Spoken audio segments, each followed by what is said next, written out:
Optimal caching, a more complex exchange argument. We now consider a problem that involves processing a sequence of requests of a different form, and we developed an algorithm whose analysis requires a more subtle use of the exchange argument. The problem is that of cache maintenance. The problem: to motivate caching, consider the following situation. You are working on a long research paper and your draconian library will only allow you to have 8 books checked out at once. You know that you'll probably need more than this over the course of working on the paper, but at any point in time, you'd like to have ready access to the 8 books that are most relevant at that time. How should you decide which books to check out, and when should you return some in exchange for others to minimize the number of times you have to exchange a book at the library? This is precisely the problem that arises when dealing with a memory hierarchy. There is a small amount of data that can be accessed very quickly, and a large amount of data that requires more time to access, and you must decide which pieces of data to have close at hand. Memory hierarchies have been a ubiquitous feature of computers since very early in their history. To begin with, data in the main memory of a processor can be accessed much more quickly than the data on its hard disk, but the disk has much more storage capacity. Thus, it is important to keep the most regularly used pieces of data in main memory and go to disk as infrequently as possible. The same phenomena qualitatively occurs with on-chip caches in modern processors. These can be accessed in a few cycles, and so data can be retrieved from cache much more quickly than it can be retrieved from the main memory. This is another level of hierarchy. Small caches have faster access time than the main memory, which in turn is smaller and faster to access than disk. And one can see extensions of this hierarchy in many other settings. When one uses a web browser, the disk often acts as a cache for frequently visited web pages, since going to a disk is still much faster than downloading something over the internet. Caching is a general term for the process of storing a small amount of data in a fast memory so as to reduce the amount of time spent interacting with a slow memory. In the previous examples, the on-chip cache reduces the need to fetch data from main memory. The main memory acts as a cache for the disk, and the disk acts as a cache for the internet, much as your desk acts as a cache for the campus library, and the assorted facts you are able to remember without looking them up constitute a cache for the books on your desk. For caching to be as effective as possible, it should generally be the case that when you go to access a piece of data, it is already in the cache. To achieve this, a cache maintenance algorithm determines what to keep in the cache and what to evict from the cache when new data needs to be brought in. Of course, as the caching problem arises in different settings, it involves various different considerations based on the underlying technology. For our purposes here, though, we take an abstract view of the problem that underlies most of these settings. We consider a set U of n pieces of data stored in main memory.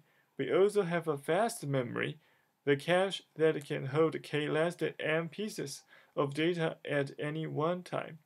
We will assume that the cache initially holds some set of k items. A sequence of data items d equals to d1, d2, d3 until dn drawn from U is presented to us. This is the sequence of memory references we must process, and in processing them, we must decide at all times which k items to keep in the cache. When item di is presented, we can access it very quickly if it is already in the cache. Otherwise, we are required to bring it from main memory into the cache and, if the cache is full, to evict some other piece of data that is currently in the cache to make room for DI. This is called a cache miss, and we want to have as few of these as possible. Thus, on a particular sequence of memory references, a cache maintenance algorithm determines an eviction schedule specifying which items should be evicted from the cache at which points in the sequence, and this determines the contents of the cache and the number of misses over time. Let's consider an example of this process. Suppose we have three items that set ABC. The cache size is k equals to 2, and we are presented with the sequence A, B, C, A, C, A, B. Suppose that the cache initially contains the items A and B. Then on the third item in the sequence, we could evict A so as to bring in C, and on the sixth item, we could evict C so as to bring in A. We thereby incur two cache misses over the whole sequence. After thinking about it, one concludes that any eviction schedule for this sequence must include at least two cache misses. Under real operating conditions, maintenance algorithms must process memory references D1, D2, and so on, without knowledge of what's coming in the future. But for purposes of evaluating the quality of these algorithms, systems researchers very early on sought to understand the nature of the optimal solution to the caching problem, given a full sequence S of memory references. What is the eviction schedule that incurs as few cache misses as possible? Designing and analyzing the algorithm.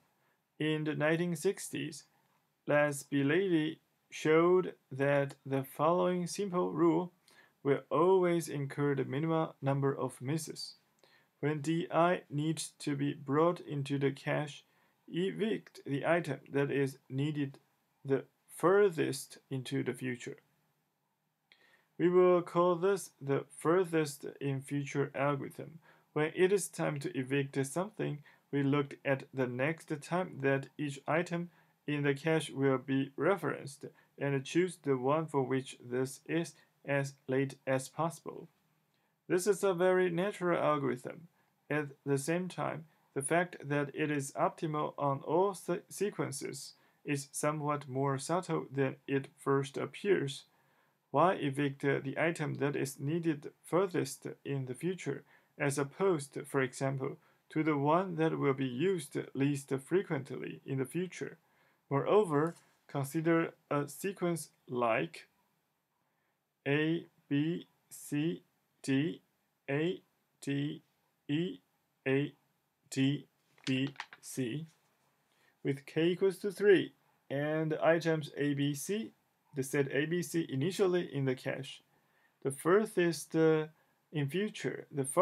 in future rule will produce a schedule S that evicts C on the 4th step and B on the 7th step. But there are other eviction schedules that are just as good. Consider the schedule S prime that evicts B on the 4th step and C on the 7th step, incurring the same number of misses. So in fact, it's easy to find cases where schedules produced by rules other than furthest in future are also optimal. And given this flexibility, why might a deviation from farthest in future early on not yield an actual savings further along in the sequence? For example, on the 7th step in our example, the schedule S prime is actually evicting an item C that is needed further into the future than the item evicted at this point by farthest in future, since farthest in future gave up C earlier on. There are some of the kinds of things one should worry about before concluding that farthest in future really is optimal. In thinking about the example above, we quickly appreciate that it doesn't really matter whether B or C is evicted at the fourth step, since the other one should be evicted at the seventh step. So, given a schedule where B is evicted first, we can swap the choices of B and C without changing the cost. This reasoning, swapping one decision for another, forms the first outline of an exchange argument that proves the optimality of vertices in future. Before delving into this analysis, let's clear up one important issue. All the cache maintenance algorithms we've been considering so far produce schedules that only bring an item D into the cache in a step I if there is a request to D in step I and D is not already in the cache. Let us call such a schedule reduced. It does the minimum amount of work necessary in a given step, but in general, one could imagine an algorithm that produced schedules that are not reduced by bringing in items in steps when they are not requested. We now show that for every non-reduced schedule, there is an equally good reduced schedule. Let S be a schedule that may not be reduced. We define a new schedule S bar, the reduction of S as follows. In any step I where S brings in an item D that has not been requested, our construction of S bar pretends to do this but actually leaves D in memory. It only really brings D into the cache in the next step J after this in which D is requested. In this way, the cache miss incurred by S bar in step J can be charged to the earlier cache operation performed by S in step I when it brought in D. Hence, we have the following fact. 4.11. S bar is a reduced schedule that brings in at most as many items as the schedule S. Note that for any reduced schedule, the number of items that are brought in is exactly the number of misses, proving the optimality of farthest in future. We now proceed with the exchange argument showing that farthest in future is optimal. Consider an arbitrary sequence D of memory references. Let SFF denote the schedule produced by furthest in future, and let S bar denote the schedule that incurs the minimum possible number of misses. We will now gradually transform the schedule S star into the schedule SFF, one eviction decision at a time, without increasing the number of misses. Here is the basic factor we use to perform one step in the transformation. 4.12. Let S be a reduced schedule that makes the same eviction decisions as SFF through the first J items in the sequence for a number J. Then there is a reduced schedule S prime that makes the same eviction decisions as SFF through the first J plus 1 items and incurs no more misses than S does. Proof: consider the J plus first request to item J plus first request J plus 1. Since S and SFF have agreed up to this point, they have the same cache contents. If D is in the cache for both, then no eviction decision is necessary.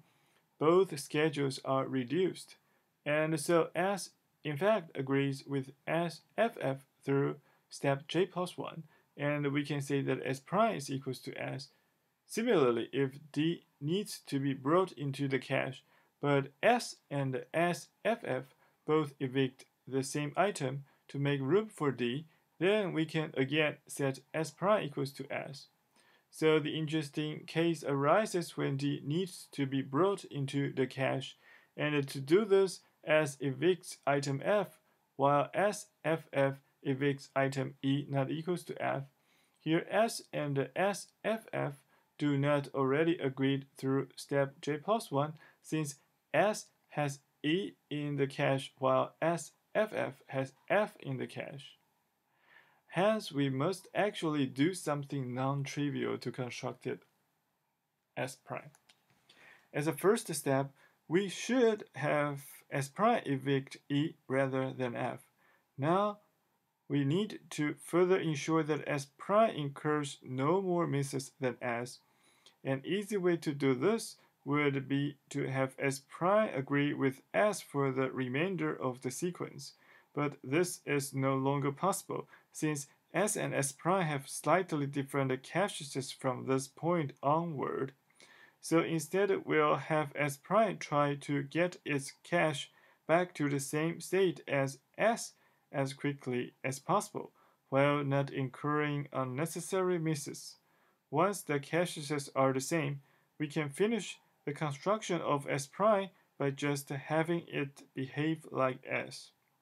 Specifically from request j plus 2 onward, S prime behaves exactly like S until one of the following things happens for the first time. 1. There is a request to an item G not equals to E, F, that is not in the cache of S, and S evicts E to make room for it. Since S prime and S only differ on E and F, it must be that G is not in the cache of S prime either, so we can have S prime evict F, and now the caches of S and S prime are the same. We can then have S prime behave exactly like S for the rest of the sequence. 2. There is a request to F, and S evicts an item E prime. If E prime equals to E, then we are all set. S prime can simply access F from the cache, and after this step, the caches of S and S prime will be the same. If E prime is not equal to E, then we have S prime evict E prime as well, and bring in E from main memory. This too results in S and S prime having the same caches. However, we must be careful here since S prime is no longer a reduced schedule. It brought in E when it wasn't immediately needed. So to finish this part of the construction, we further transform S prime to its reduction S prime bar using 4.11.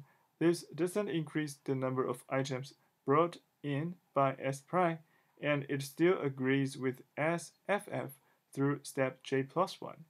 Hence, in both these cases, we have a new reduced schedule S prime that agrees with SFF through the first j plus 1 items and incurs no more misses than S does. And crucially, here is where we use the defining property of the farthest in future algorithm. One of these two cases will arise before there is a reference to E. This is because in step j plus 1, farthest in future evicted the item E that would be needed farthest in the future. So before there could be a request to E, there would have to be a request to F, and then case 2 above will apply. Using this result, it is easy to complete the proof of optimality. We begin with an optimal schedule, S star, and use 4.12 to construct a schedule S1 that agrees with SFF through the first step. We continue applying 4.12 inductively for j equals to 1 to 3 until m, producing schedules Sj that agree with SFF through the first j steps. Each schedule incurs no more misses than the previous one, and by definition, Sm equals to SFF, since it agrees with it through the whole sequence. Thus, we have 4.13. SFF incurs no more misses than any other schedule S star and hence is optimal. Extensions, caching under real operating conditions. As mentioned in the previous subsection, Bilady's optimal algorithm provides a benchmark for caching performance, but in applications, one generally must make eviction decisions on the fly without knowledge of future requests. The caching experimentally, the best under this caching algorithm seem to be under this variance of the least under this requirement LRU principle, which proposes evicting the item from the cache that was referenced longest ago. If one thinks about it, this is just Bilady's algorithm with the direction of time reversed, longest in the past rather than furthest in the future. It is effective because applications generally exhibit locality of reference. The running program will generally keep accessing the things it has just been accessing. It is easy to invent pathological exceptions to this principle, but these are relatively rare in practice. Thus, one wants to keep the more recently referenced items in the cache.